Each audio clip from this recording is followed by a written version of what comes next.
I want to take a moment and introduce you to today's featured expert, Dr. Tobena Ubu. Excuse me. We are so glad that you're here, Dr. Ubu. Thank you. I'm really glad to be here. I Oh, we love are. kids, and one of the things I really love doing is helping transition young pediatric patients into what does it look like to have your own doctor. That's awesome. That is awesome. And making it not feel so scary. We were talking beforehand, and he's been in Miami here for about 7 years. So you know Miami now, and you are a part of the culture here. And I just think that the families that are going to get to interact with you are really getting something so special because your pediatrician really matters. And it matters for a lot of reasons, but relating to kids and families is such an important piece of it because you can really feel the autonomy to take control of asking things that you have for your children's health and also your kids feeling just safe and secure with their doctor. So I just feel like just spending even a few minutes with you, I'm really excited for what you're going to bring us today. So Dr. Ubu is dually trained in internal medicine and pediatrics, and he is a primary care physician. He sees children of all ages in his primary care clinic, including children with medical complexities, neurodivergence, as they transition into adulthood. So he is originally from Northern New Jersey, but he graduated from Duke University in North Carolina, and he went on to medical school at the University of Virginia before coming to Miami for his residency training. After residency, Dr. Ubu was honored to spend a year as the chief resident at the University of Miami Jackson Memorial Hospital Internal Medicine Program. Congratulations. That sounds like a big accomplishment. Where his role, he specialized in running the primary care aspects of the internal medicine program. He is passionate, as you will see, about child advocacy, serving his community, and his favorite part about being a pediatrician is making his patients smile and laugh and showing them the doctor office does not have to be a scary place. It can be actually a fun place and something you're excited to visit. So he's a proud member of the American Academy of Pediatrics, the American College of Physicians, as well as the Association of Med-Peds Physicians. So I've told you all the reasons he is credible to be with us today. So we are excited to dive in and to get right to it. We've got questions. We're talking about puberty and we're focusing specific on males and the boys right now. So those of you listening, if you are parents of girls, there's also another great episode that you can go and listen to. Today we're going to kind of hone in on the boys. So if you've got questions, again, put those in our Q&A and we will get them in front of our experts. So Dr. Ubu, let's start with when is the earliest that we should start to expect puberty in our young boys? So the answer that I'm going to give is pretty daunting because I don't think most of us are trained to think this way. Most Yeah. of us think, oh, puberty, okay, like fifth grade, maybe sixth grade, that's when it starts. But really, in males, puberty can start as early as 9 years old, right? Wow. And so, Wow. just a couple little tidbits so that you can kind of understand when we're talking about puberty, what exactly are we talking about? Of course, we know hormones, body changes, but what the way that pediatricians, doctors think about it is we use a sexual maturity rating system to be Okay. able to figure out where your son is on the stage of puberty. Okay. There's 5 stages. One stage means pre-puberty, stage 5 means maturity.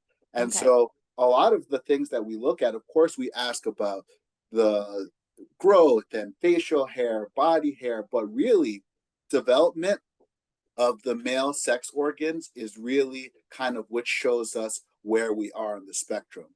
The Okay. first growth we really expect is you'll see actually the testicles of the boy enlarges, and Okay. then hair growth, and Okay. then after that the actual penis gets larger, and you'll start seeing the other stuff, the Okay. height, the Yeah. armpit hair. Okay. And so once you start noticing hair down there, typically puberty has started. We've gone from stage 1 to stage 2, which is when puberty starts, and it Okay. can be as early as age 9. Wow. Much earlier than I thought. I have a 6-year-old boy, and I think we're like 6 to 10 years from this, right? No. Okay. Age 9. That's interesting. Had no idea about the phases too. That's helpful. Okay. So what you kind of mentioned, but typical signs to look out for that puberty is starting or it's near. Anything else you would mention to look for?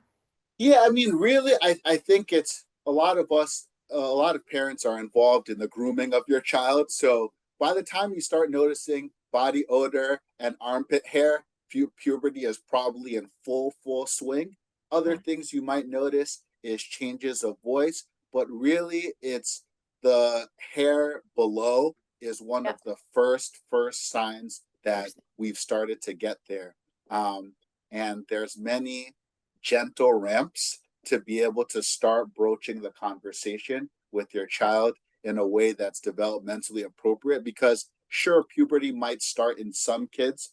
9 is the earlier side, Yeah. but that's like we're talking about a third or fourth grader, right? And so you being able to understand what level is my son at to even be able to start having this conversation is really important. Yeah. No, that's I think as a parent, you want to stay the expert on things. So you're like, children can come to me. I'm not the expert, but I want to stay open enough, know enough to be able to have a conversation, say, let's go talk to Dr. Ubu for more. But I love that you mentioned about having that conversation. I want to get more to that. And before we do, you mentioned the stages. You said 5 stages, right? So how long does puberty last? Say, 9-ish. Like how long are we saying that it lasts until it's Puberty on average lasts 3 years is short, but 3 to 5 years is kind of what we expect, right? okay? So that, yeah, I would say about 3 to 5 years. 3 to 5 years. Okay. When should you be concerned? I know you said 9 is kind of the early end of it starting, but when should you be concerned if like your son hasn't started puberty? So if we're remembering, right, some of the things, hair growth is one of the earliest stages. And so if you haven't seen, doctors actually call the hair growth and development of the male genitalia, as we call that, secondary sexual characteristics. So if none of that has happened by age 14, that's something that is really concerning that you should bring up to your doctor. By age And at, 14. Okay. yeah, 14. 14. Okay. All right. Can it ever, you tell me it's 9. Now my wheels are spinning, but can it ever start too early? Like, oh, that was too early. Or it's just, everyone's kind of on a spectrum and some are this and some are this. Yes. And so before age 9 in a boy is early, right? And Okay. we call that, and it's not just early, it's something that you should be concerned about, right? And really, I want to keep emphasizing that one, when you go to the pediatrician every year, your pediatrician is supposed to be able to take a look down below and assess where your son is at on that puberty on that puberty axis, right? Are they 1? Are they 2? Is there any hair growth? But if it starts before age 9, it can be problematic because if boys enter puberty early, that often will end up decreasing the amount of their final height, right? And so that's something that you'd want to go and mention to your pediatrician, even if you notice any signs and it's not quite time for my son's annual, but I'm seeing some hair down there off chance, let me talk to my pediatrician, because there's many things that they would do, including some blood work and an x-ray, which is this is going to come up in other questions. They do an x-ray of the hand, which is called bone age. And basically what the radiologists are looking at is they want to see how much room and what is the skeletal maturity of your child. And then the question we're asking is the skeletal maturity lining up with what we're seeing as a lot of other effects of hormones, as we mentioned, like the hair growth, the voice changes, the smells, the acne. Wow, so much. So many exciting things in the process. Talk to us about, you mentioned, and we got a question from the audience too, about having these conversations. Like, how do we initiate a conversation with our son about puberty? And one mom asked, my son is 8. At what age should we start talking about these things with him and the changes that are coming? So I really think that's a parent to parent kind of discussion, and like the individualized approach, which I saw it pop up as a question. That is a great way. One, I want you to there's lots of resources that are out there. One of my favorite resources that I actually tell parents really from newborn on is Healthy Children, Healthy Families.org. And it's the website from the American Academy of Pediatrics. And every article there is written by pediatricians. And so it is a really reliable source of information. And they have you can click on age, and you can even check in the search box to figure out, hey, what are some things that I can do? A lot of the things that even helped me with the talk were were from there, lots of articles. And so really that you can look at some pages, but I think there's great resources out there. There's really good books. So I actually like reviewed a bunch of these books. I purchased them, Okay. did my own market research I for love it. this. So it's healthychildren.org. Okay. Um, is the name is the web page. Awesome. And I look through there's the American Academy has their own puberty book. There's a lot of people who have it. One thing I would say is this is awkward, and really kind of get a sense of where your child is at. Are they even developmentally appropriate that you can start having some of these conversations? One book I really liked was Guy Stuff, the the body book for boys by Dr. Kara Natterson. Um, I liked it a lot from the books I looked at because it's colorful, it's kind of exciting. I think it's something you could start at 9, and it brings up topics such as smells, growth in a way that is very, very PG, Yeah. and would make parents feel comfortable. One of the challenges I find with a lot of the resources is there's a lot of evidence, there's a lot of research, but the question is you need to evaluate as a parent what are the values you guys have of your home That's and right. what are the things that you feel comfortable or not comfortable with your child's seeing. So That's I right. like the Karen Anderson's book because it's not very graphic. It's very elementary school, early middle school, and I think parents it brings a nice launching pad to have further conversations. Um, Lastly, with any of these resources, especially when it comes to books, I recommend reading the book yourself first. I was reading some Amazon reviews as I was looking through the books, where some parents were pretty shocked, and they're like, "Oh, this is not something I necessarily wanted to be discussing with my child at this time." And so, look for resources. I loved that book from Dr. Kara Nederson, but she also has a podcast called "This Is So Awkward," and you can get it. It's free, iTunes and Spotify. I don't know her personally, but I just think that it's a really good resource that you can start either a podcast, check Healthy Children's, and do some research to look if there's a book that might be a really helpful thing. Maybe you gift it to your son at his 9-year-old birthday, and then you guys can go through that together and use that as an opportunity to have that conversation. Oh, that's great. I love that. Oh, there are so many good resources out there, and I love the ones you listed. We'll put that here in the link. Another one that one of the moms asked kind of more a comprehensive, sexuality talk, and I think that could be a whole webinar we could do. But I will say there's an Instagram account, Birds and the Bees, if you Google that. But there's a group of ladies who just equip parents to like have these conversations in a way that it's awkward, but in a way where you feel confident to do it. So I think that's a resource that I have vetted and trust. So I might want to check that out too. But thank you for sharing that. And I love that you're looking at those resources. So that's so great. Let's talk about body odor. How do we approach body odor with our son? And you mentioned those books. Like I think reading something is so helpful to normalize. So talk to us about how we approach body odor with our son. Speaking of sons, I have one who snuck in right here. So he's going to listen to us. He's not quite there yet. He's 4, but one day he'll be there. So, Exactly. No, it's funny. I think from my own personal story, I remember being a sixth grader, new school, and we would play basketball at lunch in my school in New Jersey. And I didn't know it, but I stink. And guess what? The nickname that I had in sixth grade was BO from like older kids in the basketball team. And one day I woke up to the present in my locker of a stick of deodorant. And so most of us would prefer for our son not to find out about body odor this way. And so I think really proactive is kind of what my proactive.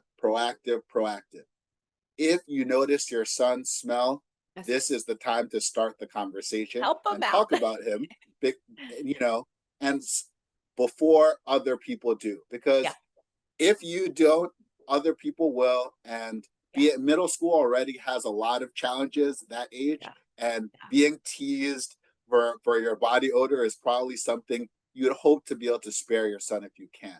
That's Couple great. other suggestions: cotton clothes, right? Probably once you start smelling the body odor, if your son doesn't wear an undershirt, now would be the time to start, if possible. And then also deodorant.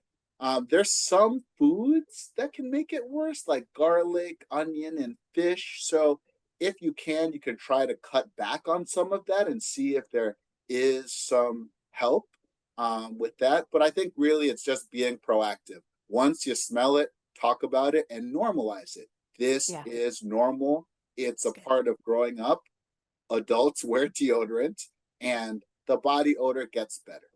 Yeah, that's great. On that note, we had a guest here ask their 9-year-old is starting to have some odors. So, is it safe for a 9-year-old to use deodorant? And, like, there's a lot of talk now about the aluminum deodorants and how they can disrupt hormones and this and that.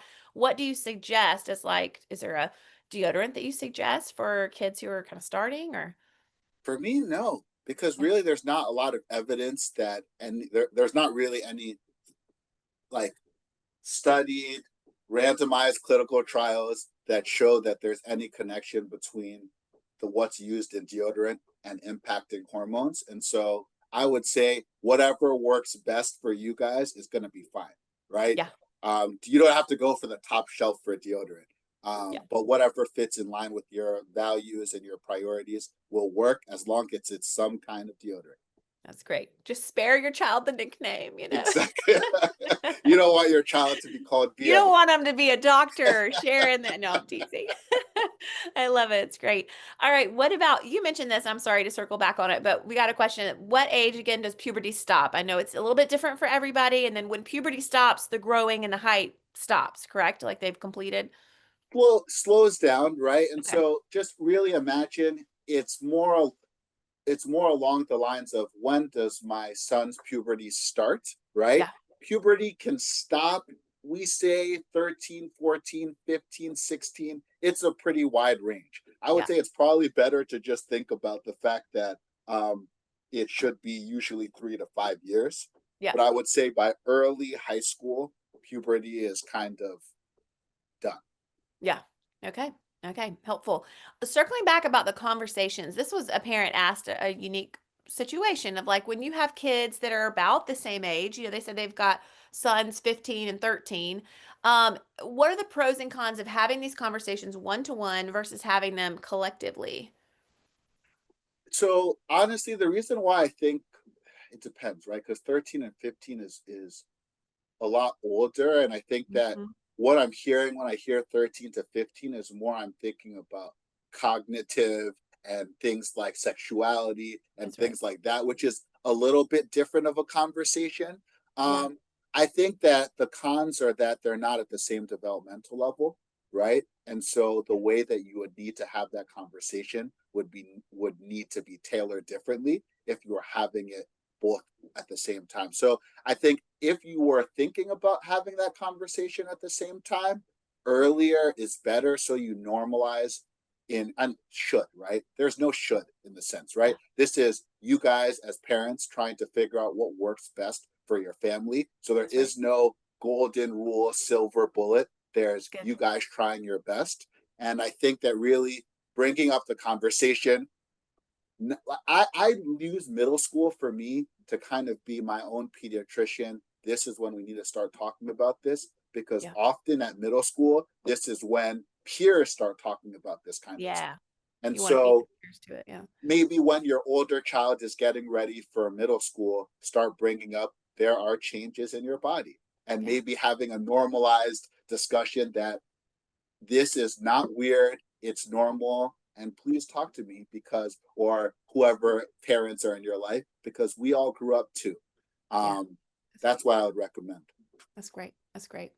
And I love what you said that it's never too late, to have a conversation. Just initiate that conversation. And I think broaching the awkwardness of it is less awkward than never broaching the awkwardness of it, even though it feels like, ooh, dodged a bullet, you know. But I love that. I appreciate you saying that.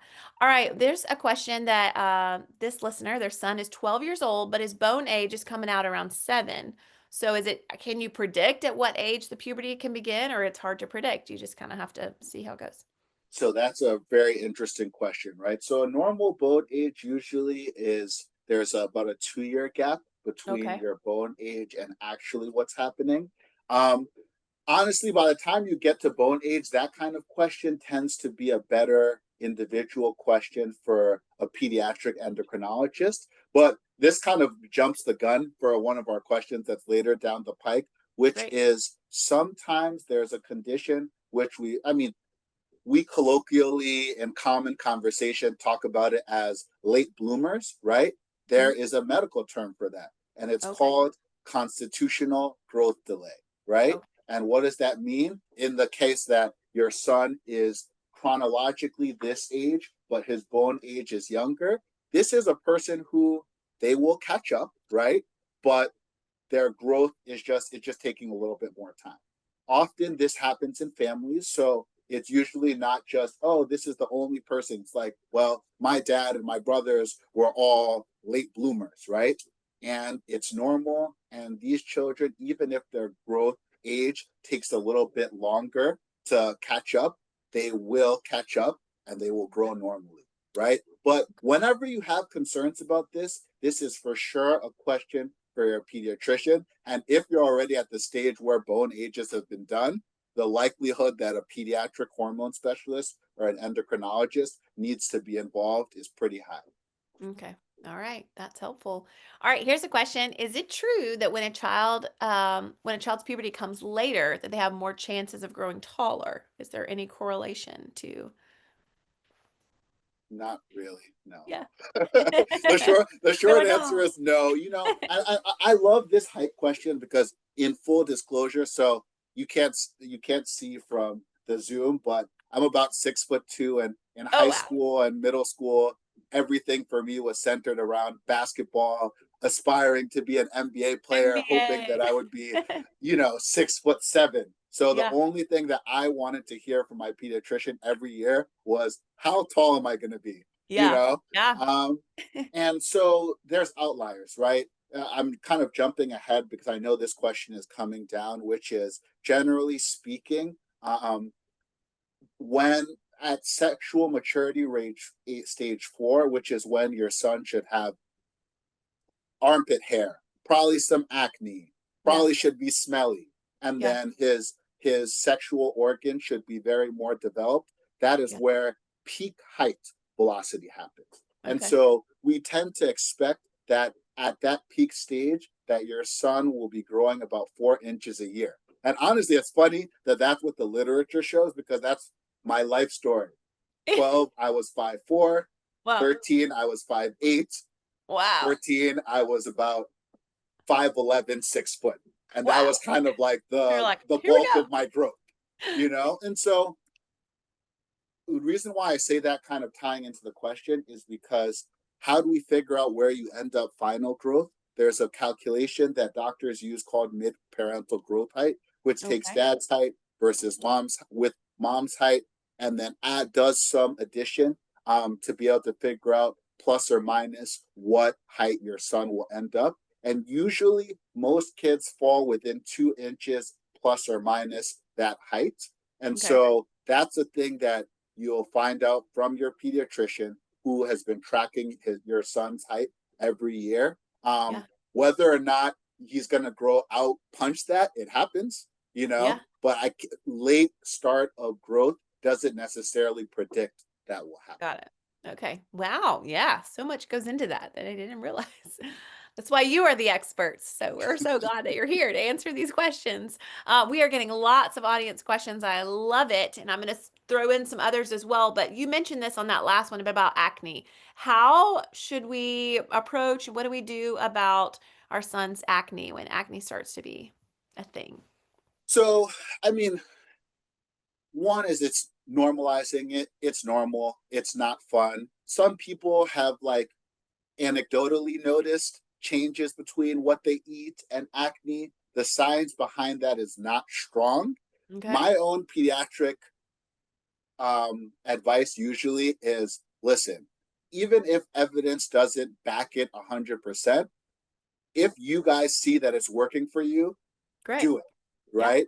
And so one of the big recommendations is benzoyl peroxide is one of the bases of basically the antibacterial cleanser that should be a product that's available in a lot of over-the-counter skin ointments and creams. And so that really is my first go-to, and that's the first line treatment for mild acne, which is super common, right? If Mhm. that's not doing the trick, then that's something you bring up to your pediatrician, because dermatologists have many ways of being able to help you out. You don't have to give your son any additional vitamin supplements to be able to help that out. Again, I say cost benefit, right? If it's costly, if it's really uncertain, then probably avoid. If it's not costly, you've talked with your pediatrician about what's in it, then try it. There's just not a lot of good evidence that this works. That's So benzoyl peroxide based topical cleansers are my first line. And then if that's not helping things work out, then talk to your pediatrician. okay. So helpful. You touched a little bit on this, and let's circle back to kind of the height and the growth spurts and all that. I'm going to kind of put two questions in one here, but one is, okay, what if your son seems shorter than his peers? He's shorter than, you were, your husband were at that age. When do you be concerned? And then also, when during puberty do you expect to have that spurt? You kind of mentioned that with that last Mm-hmm. question, but maybe talk to us again about that. So this one is, you gotta talk to the pediatrician about this, right? The first time you become concerned, you talk to your pediatrician about it. The real challenge with really giving blanket advice for this is that your pediatrician is someone who your son should have been seeing pretty frequently, who can compare his growth percentile, right, to himself, right? Where is he at in his growth curve, right? And so the truth is that when should you be concerned? I would say if your son still seems significantly shorter than his peers, and we see no signs of secondary sex characteristics, which are basically his sex organs, there's no hair there. Basically, this looks like a 6-year-old boy down there. That would be a cause to at least bring this up to the pediatrician, right? But remember, height start like real mega growth spurts tend to start about sexual maturity stage 4, which is when you'll see all of the other things, right? And so the question for you to ask is, okay, my son seems short, right? Is every what is happening from a puberty standpoint everywhere else, right? And if there's really not that much happening anywhere else, bring it up for your pediatrician, but that can be reassuring that there's a possibility that this is just he's a late bloomer. Um, and again, this is your pediatrician is likely at that point going to get a bone age to be able to see is his bone skeletal maturity lining up with his body. Is it too advanced or is it a little bit delayed? Wow. And actually, one last thing I'm actually going to say, because Please, this is please. a question that I get, is growth hormone is a very selective and specific treatment for short stature. And there's only evidence that this is helpful for children to grow when they have a growth hormone deficiency. This is not something that your general primary care provider will be prescribing. This is something that can be diagnosed after lots of blood work and in consultation with a pediatric endocrinologist. So I just wanted to let you know, because it's not a very common treatment. But the second you have concerns, let your pediatrician know, because if the bone is too mature, then even if your son has a growth hormone deficiency, it's too late. So this is big. Ask your pediatrician, ask your pediatrician, ask your pediatrician. And then for you, just make sure, is this consistent with what's going on in the rest of your son's body or not? That is really helpful. I was going to pull, we had a question from the audience about exactly that, and comparing child to child, saying, oh, okay, this one did like this and this one not so much. So an endocrinologist is recommending one thing and this and that. So I just love the word that you suggested of like, ask your doctor, ask your doctor. It's so important to keep up with those annual visits. They're so important to be able to have that track to see where did we kind of take a dip or what it, so that thank you for addressing that. I think that's so helpful. Here's another one from the audience. So son is 8 years old. He's developed hair in some areas and body odor, like his upper lip, his legs. Already started the talk with deodorant. Does it mean he's already kind of starting puberty, or, what should they begin that conversation? Or did you said not until there's like hair down there that it really started? Well, so the thing is that if you're sensing body odor, you're seeing hair in the armpits, that's a conversation. Like, I would recommend you go and see your pediatrician right away, right? Yeah. 8 is early for boys to have that happen. And at the Yeah. very least, you would need to be reassured with a bone age that's normal and some preliminary lab testing that's normal to be able to take a deep breath. Should you start having the conversation about puberty? Yes, right? You've noticed it. But also, this is a thing for sure to be able to bring up to the pediatrician, because we don't want puberty to start too early and then limit his final height. Yeah. Yeah. That's great. Let's talk a little bit now. We're going to get into muscles. So we're going to circle back. I've got some other questions and things that are coming, but I'm going to hold on them. So those of you that are waiting on me, I see you. We're getting there.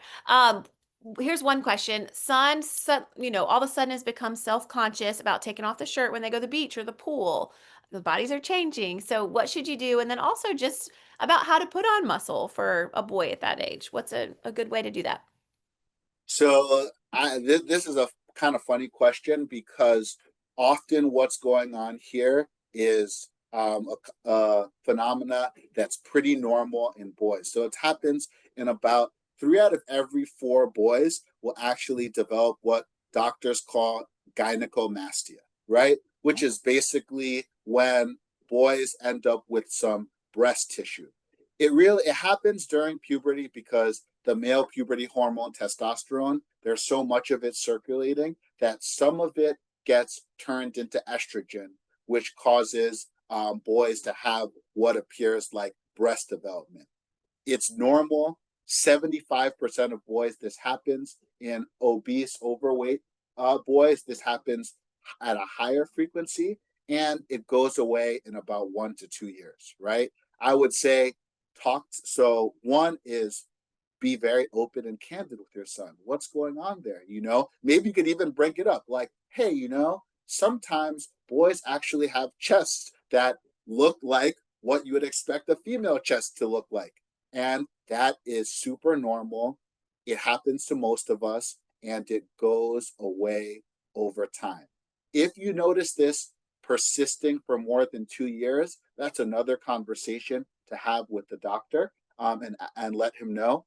There are certain medications that can cause this to happen as well, but they're not medications that children commonly are on.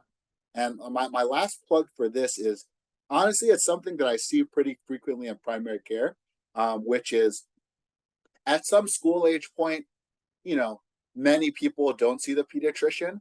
And really, the best way to make sure that you know what your child's growth is doing and your child's puberty development is to make sure that you see a pediatrician once a year. I see many kids who they see a pediatrician at 7. The next time they see a pediatrician is at 12 before middle school, because a lot of 7th grade is when you need to have shot records, That's or right. even before middle school. That's So that's just like to reassure yourself that everything is happening normally, it's really good to make sure to go to your annual preventive visit with your pediatrician. That's great. Yeah, it's helpful. Talking about putting muscle on for boys, is there a certain time they should start weightlifting or not? And can that hurt them or stunt their growth, or with that bone age, is that a risk? So, I mean, I used to hear this all the time. The truth is that there's no evidence really that early weightlifting stunts growth. The challenge with early weightlifting is risk of injury, right? And so the real parameters that we have around weightlifting is, if your son wants to start lifting weights, I would say probably waiting to middle school is a sensible thing, right? There's not this hard, fast rule, but making sure that they have been trained to be safe around weights, right? You're able to use very light weights, mostly body weight things, to be able to ensure that they know how to do things with good and safe form, not haphazard, because really it's the risk of its injury from lifting weights that are too heavy that can actually affect the growth plates themselves if you injure the bone, as opposed to just the act of lifting. And then other things to do is encouraging your son to get good sleep. It's super underrated. We know with screen time and all of that, many of your young boys are going to want to be awake as long as they can, but sleeping well, eating sources that are really rich in protein that are natural, right? You don't need supplements, just natural proteins, getting good sleep, and really being able to lift in programs that are very controlled, where they know how to be safe around weights and they know how to do things with proper form, is really, that's those are the keys to being able to build muscle mass. That's right. Oh, that's so good. Yeah, and just being safe and smart around that big equipment and heavy weights and things like that. You could have a whole nother issue going on if we're not safe there. And I love what you mentioned about sleep. You read my mind because that was my next question. So helping our kids get sleep and good protein, like you said, from natural sources, from food, from good food. I love that. Okay, let's talk about, here's a question we have. How might we approach the topics of erections, nocturnal emissions with our sons? So that's a tough, it's a It's tough question. awkward. We're all like, awkward. We feel Very, so very, awkward. very awkward.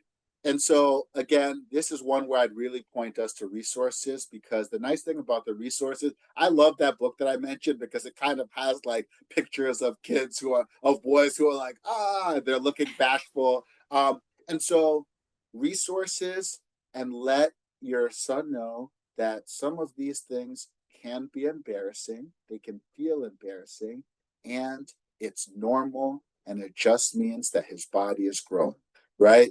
Um, this, like a lot of the other things in puberty, gets better with time and becomes less frequent. And so, just some of the things, right? If your son wakes up with the nocturnal emission, it's like, wait, I wet my bed, what's going on? That's normal, right? Your body is preparing to develop, right? And then the erections can be really embarrassing. Often they happen randomly when children are in puberty, and it's awkward, and it'll get better with time, and just letting them know that they have nothing to be embarrassed about. This is normal. Their body is behaving the way a boy's body is supposed to behave. That's great.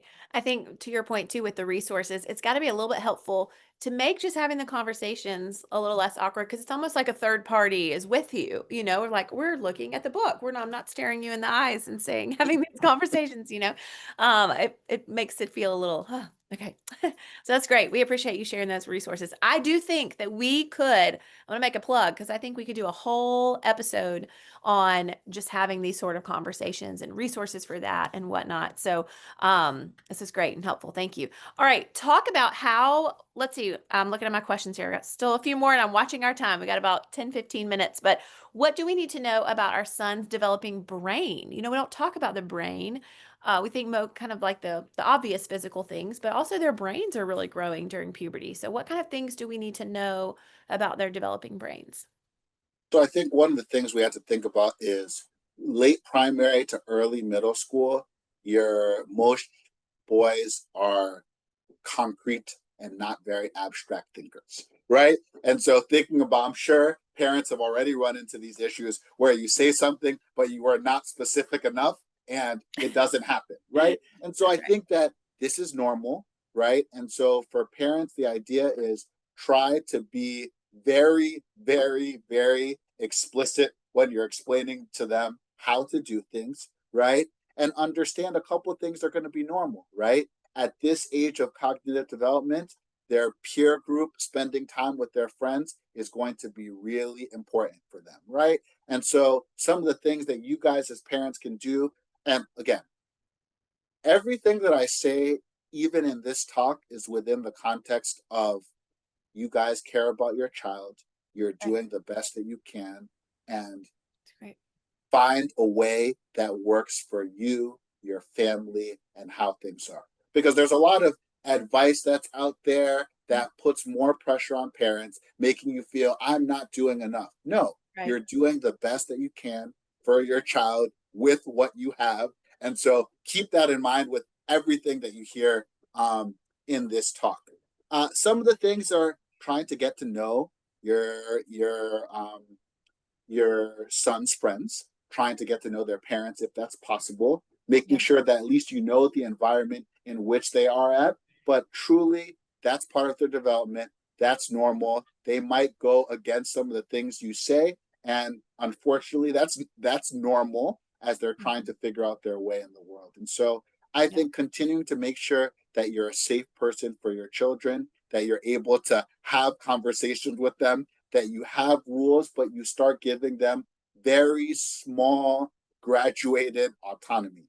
Very, very small, Right. knowing that at during a common feature of boys' puberty, as we all know, is impulsivity, right? And so I think those are really the things about the brain, impulsivity without really being able to think about goals and consequences is a feature. And as your son grows, those kind of things will get better.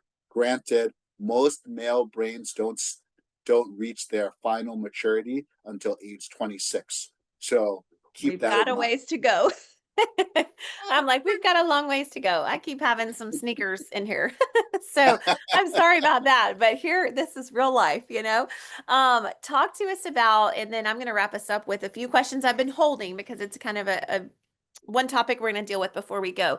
And that's in terms of like the mental health aspect of addiction and these different things that are coming. But before we do, when should we can be concerned enough that we should probably ask our pediatrician to refer us to a specialist?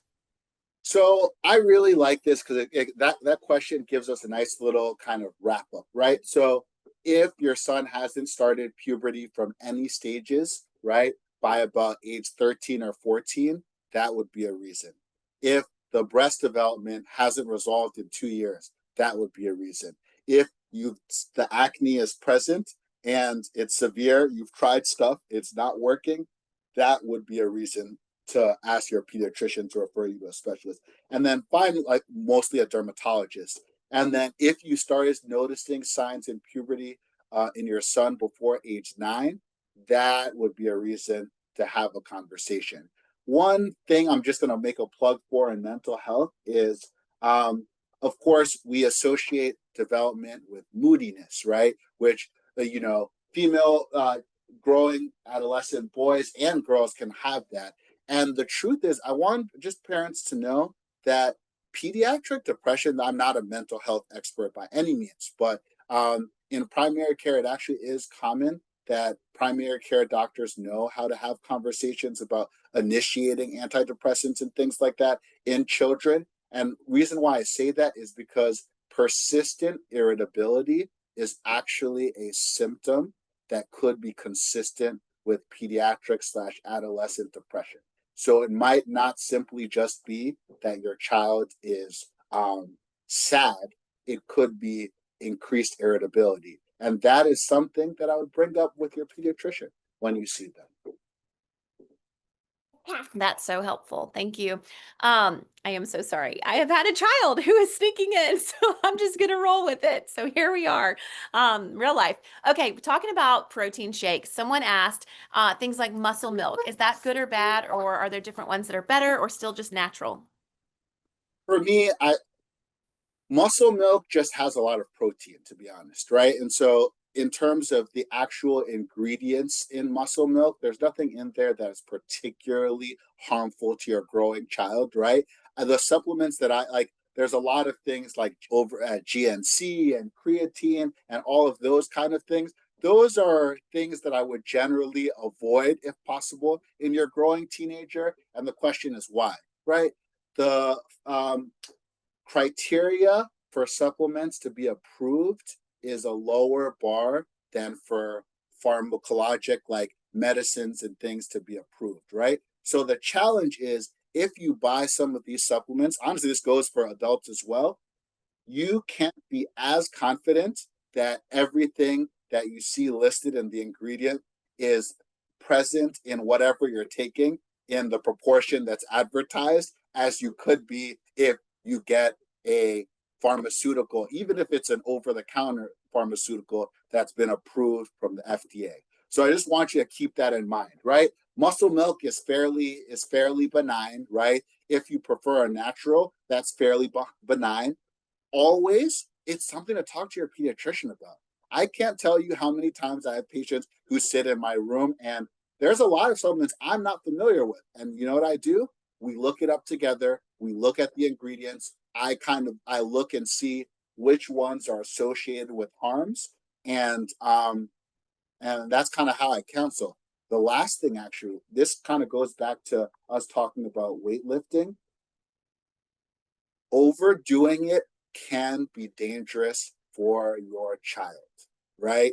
And so what that means is that making sure that with things with weightlifting and you emphasize rest, recovery, and good form, because overdoing it can cause too much muscle breakdown, which can actually lead to kids needing to be hospitalized and get IV fluids. It happens No, in kids, no, we it don't want that. happens in adults, and we don't want that. And so, moderation, giving yourself enough time for rest and recovery is important in your teenage boy athlete. Yeah, that's great and so helpful. So much going on. Wow. Yeah, I mean, kind of think puberty, well, we know the few things to expect, but man, there's a lot going on. And I just think that the common thread I keep thinking is like, stay up on those pediatrician visits because there's just so many nuances. And you've given us so much great information today. I've got a couple more questions from our audience that are a little specific. So one is the son is 8 years old. He's a little bit taller than kids his age, and his bone is showing his hand 13 years old for his bone age. And he doesn't have any hair growing and that kind of thing. He's not developing his organs, that kind of thing. So is that it's kind of specific. So I a little bit say you might need to talk to your pediatrician, but do you have anything you want to add? Yeah, so I And mean, he's overweight is one thing they noted too. well, so I would say that this is definitely a thing to talk to your pediatrician about, right? The challenge is sometimes when growth and development happens too early, there's a whole host of causes of dysfunction in the body that can be causing that, whether or not there's something else in the body that's producing hormone that we don't know, or sometimes there's genetic and abnormalities that actually cause that to happen with tall height without any other sexual characteristic development. My big thing is before pressing the panic button, talk to your pediatrician about this, because that's a conversation that likely would warrant a specialist follow up. From what I'm hearing from this question, there's already been a bone age. And so it would sound like if you have not already been referred to a pediatric endocrinologist, now would be the time. That's great. Here's one more specific one. Dad has, forgive me, I'm not a physician, so I don't know if I'm saying it correctly, but gynecomastia. Mm-hmm. Is there a way to prevent or treat this early? So the question is, there's still many causes, right? So we have to ask ourselves what is actually the cause of it. And in adults, it could be medicines, it could be obesity, because obesity actually does cause a little bit more estrogen to be produced, right? And so, is there a way to prevent gynecomastia? Being aware of what kind of medications you're taking. But in boys, not really. It's, I mean, only a quarter of boys are not going to have this, right? And so the real question is making sure that when this happens, it's not prolonged and that you get timely intervention, That's great. right? This is what I feel like we've got 5 minutes because I know you're a doctor, you've got to get on to your next thing, but I do want to end with this. And I think that we could have a whole episode on this because it is important, but talking about mental health for boys. And we got two different parents here who've asked, but are there some insights on masturbation and how it's related to physical and mental health? And also how do we educate boys about porn and the negative effects that it brings, to their mental health? And any literature that you would suggest related to that. So honestly, for that, I love the, what the American Academy of Pediatrics has to say, right? Okay. Because the question, it's a sensitive topic. It's a topic that really depends on, like, one, normal. It can be normal, but I don't, for that conversation, I tend not to be overly prescriptive because I understand that it's not just children are different, but parents are coming at raising their children with different sets of values and norms. And so, generally speaking, internet addiction, pornography are super harmful, right? They're harmful with how boys end up seeing themselves. It's harmful with how boys end up seeing other potential people that they're interested in. And so, generally speaking, I think really having an open environment where you can talk to your children. And if you notice something that's problematic, because honestly, a phone right now can be a gateway to places that you don't want your son to be, right? Um, Being open and have conversations and trying not to shame your child, right? For me, what I'm talking about is not necessarily evidence based. It's if you came into my office, what would I say in terms of, I would say, really create an open space, like try not to shame your son saying, you're bad, you're doing this, but like talk about it, right? And Mhm. I think the best counter to the abnormal things that happen in the internet world is what's normal, right? What talking to your son about what is a healthy relationship supposed to look like, what is healthy physicality supposed to look like, right? What are relationships that are built on respect? There's a really nice Right. page on talking to your child about relationships, and really emphasis on respecting the other person is Yeah, a huge part. And the that's challenge with things like pornography is that they teach the opposite, right? And so, not shame based, because all that's going to do is make your son not tell you about these things, that's right. right? Thanking your son for talking to you about this. If you notice it, bringing up, I noticed this, That's and good. talking to them about what's healthy, right? And what are healthy ways, as opposed to no, don't. Because the truth is that, like, we'd be naive to say that your son is not exposed to a lot of other kids, not exposed to a lot of other things. And I think this is a really big plug for thinking about how your child engages with media, right? Yeah. The AAP has a family media guide on that website that I mentioned, which is a really helpful way of thinking about what screen time, what kind of apps does your son have access to. I know, like, versus TikTok, YouTube, and maybe putting some controls on some Yeah. of those to kind of prevent them from going down streams. And really, the truth is that as parents, be mindful of what you are looking at, right? Because the Yeah. truth is that if that kind of use actually is occurring in parents, often that is a gateway for children to be plugged Right. in if they're just searching something in the search bar. So That's right. that's kind of, those are some of the, if you came into my office, what would I tell you kind of pros for That's it. great. Oh, Dr. Ubu, I think we have a whole audience of people who want to come into your office after today. So encouraging. And I feel like we might need a part two because I feel like we could keep going, but you have a busy day ahead, I know. And we're just so thankful for you taking the time with us today. I just appreciate you so, so much sharing your expertise. And there are some great resources here on the screen. So if you guys want to take a moment to screenshot this, we will